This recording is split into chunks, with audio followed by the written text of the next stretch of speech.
Hey guys, what's going on? It's Welcome back to another Elestrals deck profile. Couple of things before we get into this one. First things first, I am a little sick. If I sound a little weird, then that's probably why. Nothing crazy, I just have a little bit of a cold, but it is somewhat affecting my my ability to speak. I have a minor sore throat, so I'm going to try to keep this one quick. So, and if I end up becoming a little quiet, then that's why. Second thing, I've been a little inactive, and I understand that, like, I've been very inactive for a while. There should be a couple of videos coming out in the near future. This is one of them. This is going to be the very first one that I upload, but there's going to be a couple more in the future. I'm going to do some more Daybreak deck profiles right as we are getting to the end of Daybreak, and then doing a little bit more videos here and there. I'm going to be basically going over all of Moonrise and giving some updated feelings and some cards and stuff like that. So expect a lot of that. There was a video I mentioned a while back that I am still in the process of editing because I'm incredibly slow. Hopefully that will come out sometime in the next week, where it's a video of me and a friend. I show my friend a bunch of Elestrals cards, and they're trying to determine whether or not they're actually good. They play Pokemon as well, so I thought it was going to be an interesting video for that. But I'm still in the process of editing it. We recorded it ages ago, but I was incredibly slow at editing it. But guess what? The semester is now over, so we are good. We're ready to get rocking and start recording a lot more videos and hopefully streaming a lot more stuff. Not so much on this channel. I'm not going to be streaming that much on this channel. There might be a couple of streams here and there, but mostly on my main channel. So if you want to see me play some Geometry Dash, go over to my main channel and check out the streams that I do over there. But without further ado, let's go straight into this deck profile. I don't really know what to describe this deck as. This is sort of Thunder Earth.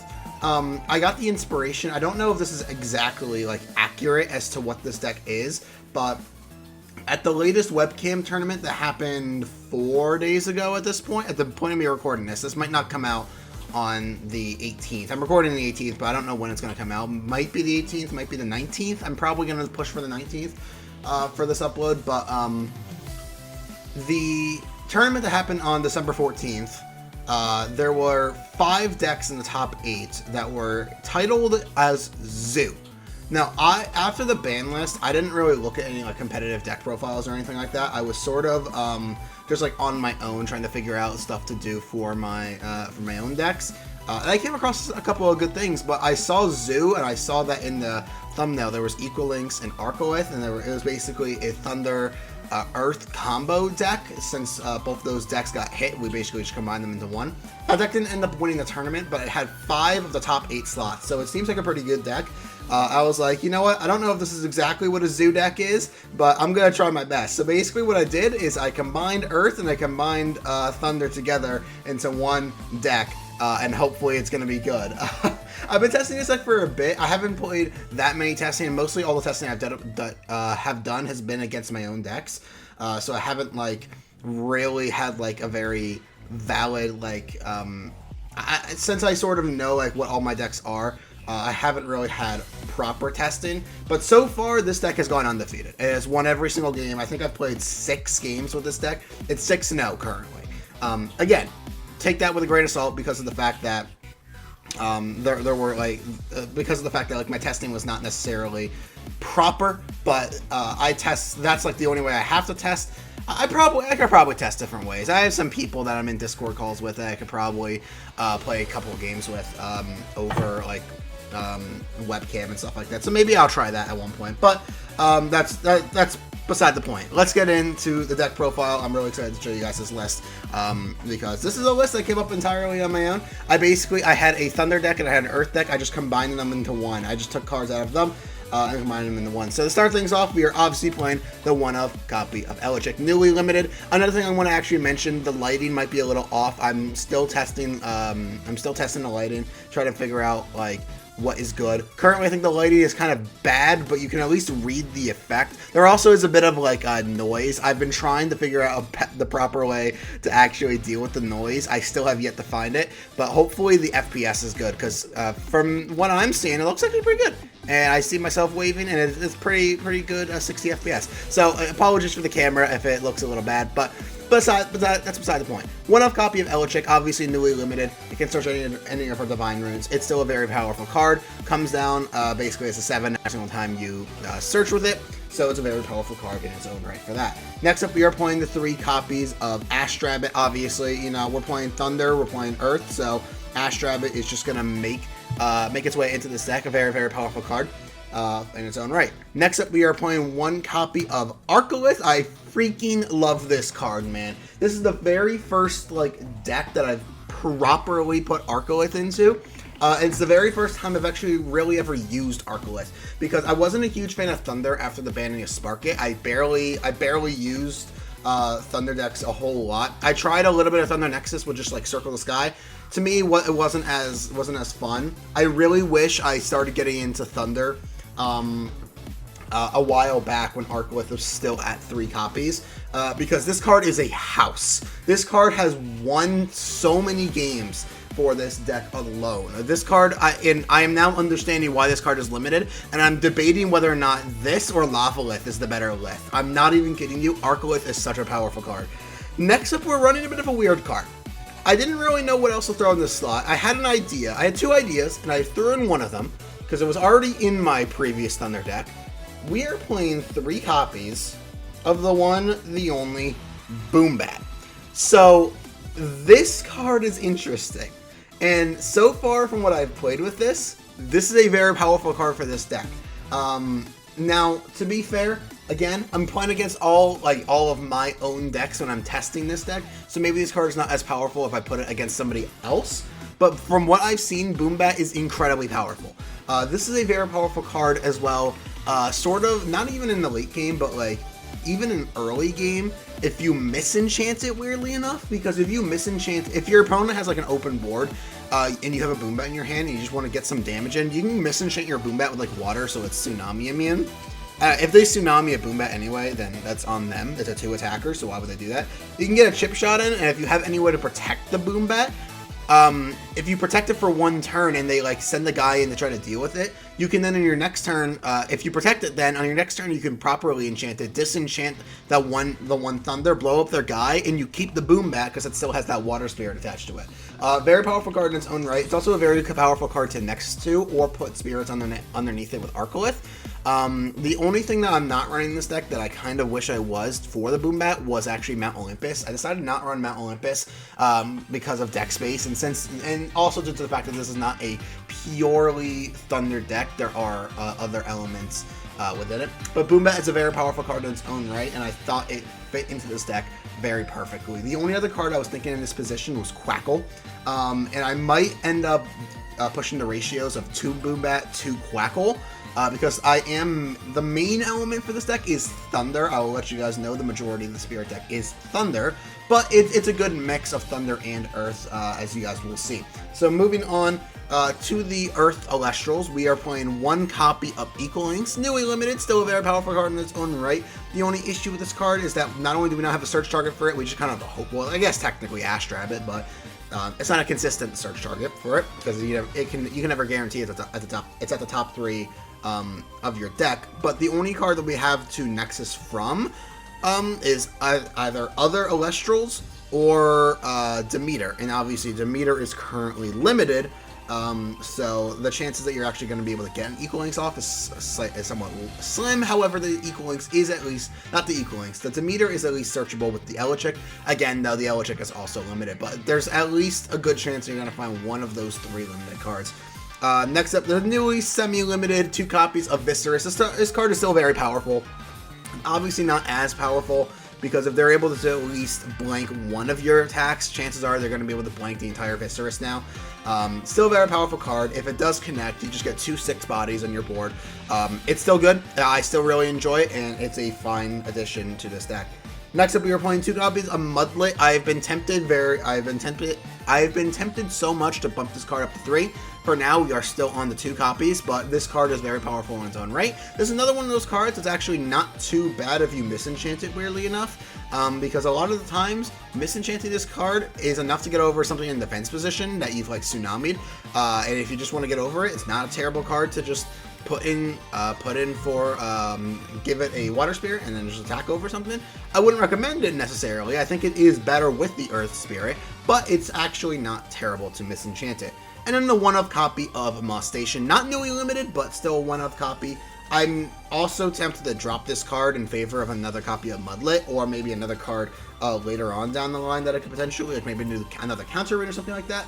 I could also maybe just drop this in the Boom Bat for the 2 Quackles. That is another thing that I can do, just drop the Moss Station in the Boom Bat for those 2 copies of Quackle. But for now, we are still running the 1 Moss Station. I think probably what I would do moving forward is, however, drop the Moss Station for a 3rd copy of Mudlet. I think that is probably the move. However, that's not it for the Elestrals. That's it for the Earth and the Thunder Elestrals, but one more 3 copies of good old Edward. We love the boy. He's here to stay.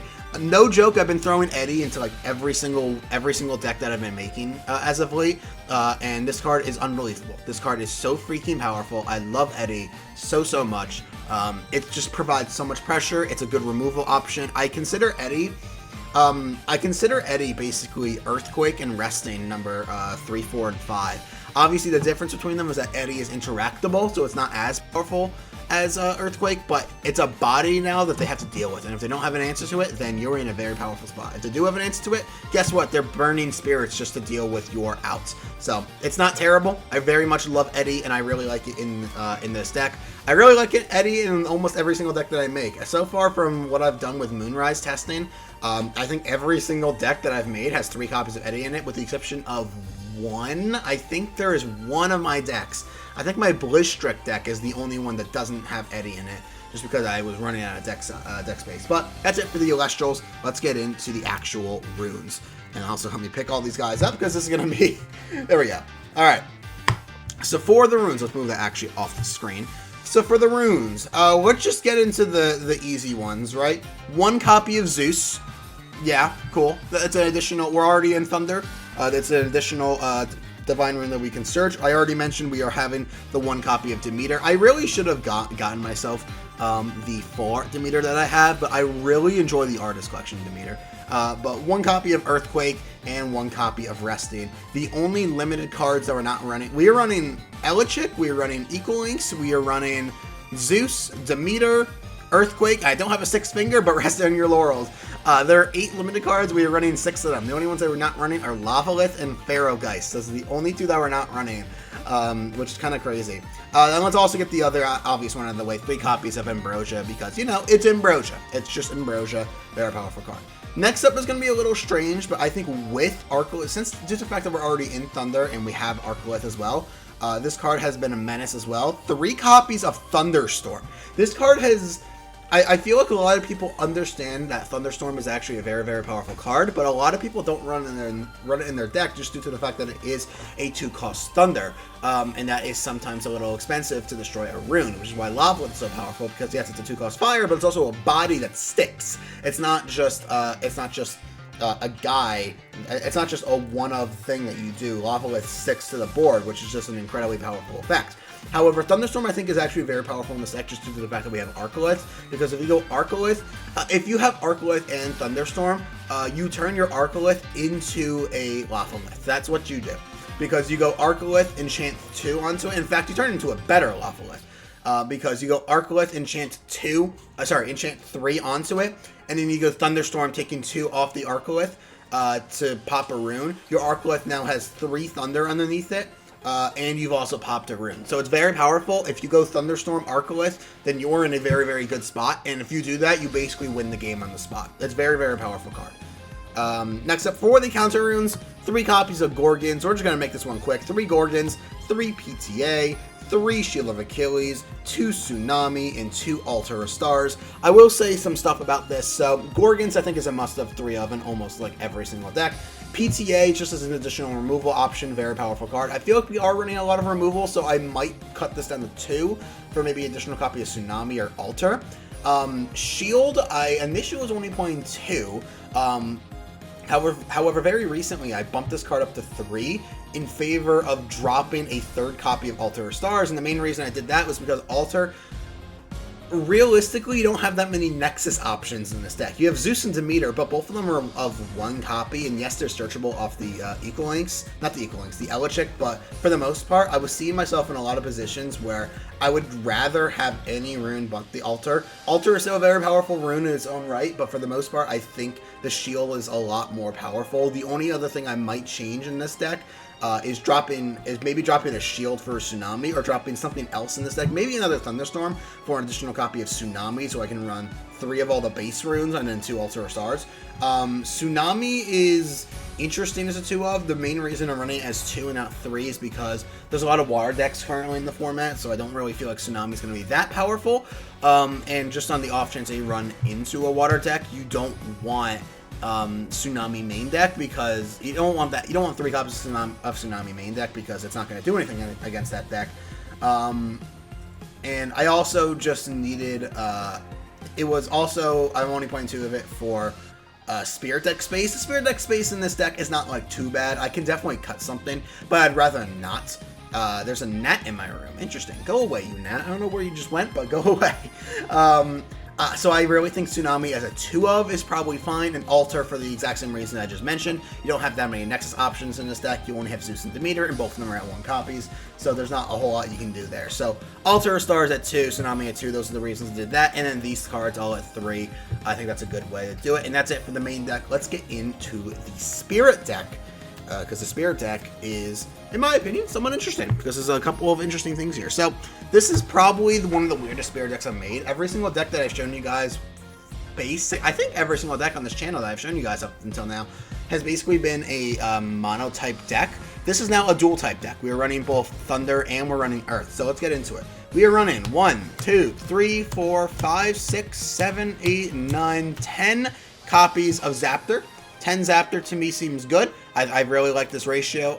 The only thing that seems a little off to me is not enough Zaptor, so I might bump it up to 11, but so far from my testing, 10 has felt fine. I might want 11, but 10 has felt very fine. Then 1, 2, 3, 4, 5, 6, 7 copies of Teratlus. I think Teratlus at 7 copies, actually, to be honest, has seemed like too much at times. The main reason I'm running 7 is because we are running we're running Earthquake, Demeter, and then 6 main deck Earth guys. So if we use the Earthquake, we're down to basically 5. I'd use typically like 3 for the Demeter and then 2 for anything else that I might end up coming across. Typically, that's not how this works out, because I tend to not see actually all that many Earth guys in this deck. I think the only thing I might end up changing is drop 1 Teratlus for an additional copy of Zaptor. That is sort of maybe the one change I would make to this, but for the most part, again, this seems fine. If anything, there are too many Earth in this deck, but I think 10 and 7 is a good way to do it. And then 3 copies of Leviathan just to round out the Spirit deck. These are just for your Tsunamis and your Eddies. That is the only thing you're using this for. And it's also a decent option for if you want to misenchant your guys, say with your Boom Bat or anything like that. I think this is a very good card to use as a misenchant. So that's going to do it for this video, and that's going to do it for this deck profile. Guys, if you guys haven't tested out a deck like this, definitely give it a shot, because it is a very, very powerful card. Let's get the most powerful card in the deck right here at the top. Oh my god, I cannot tell you guys how powerful Arcolith is. No joke, there was, so I am tempted to actually later in the future, with that same friend that you guys have not seen the video yet, but with the same friend that I got to rank the Elestrals cards, I'm tempted to make another video of them where rather than them ranking Elestrals cards, they instead actually rank all the liths, and they try to guess which liths, what are the best liths and what are the worst liths. And that's including the 2 that are coming out in Moonrise, because while we haven't seen competitive play for them, we kind of have an understanding of that Aviolith is somewhat bad and Necrolith is somewhat good. So I'm very tempted to actually run that video with them. Let me know if you guys really do want to see that, where basically they have to rank the lists.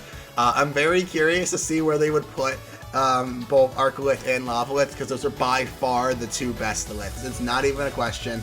Guys, This deck's insane. I really like it. If you guys want to see maybe some gameplay at some point, I can maybe get get in contact with somebody and we can run like a webcam. We can run a webcam. What's the word? We can run a webcam clash. That's the word I was looking for. And get that up on the channel. But guys, again, I am Little Six. I want to end the video a little bit early, but that's going to do it for this video. I hope you guys did enjoy. If you did, make sure to slap the like button and subscribe for more. Hope to see you guys in the next video. And also, I also want to mention for that next video, due to the fact that I am sick, it might not be out for a while because I might want to go on like some vocal rest and stuff. But I did want to get this video out to basically let you guys know I am back, and we're going to be uploading some more content. That might end in January, but we'll see. But for now, that's going to do it. Enjoy. I hope you guys enjoyed. See you guys all later. Goodbye.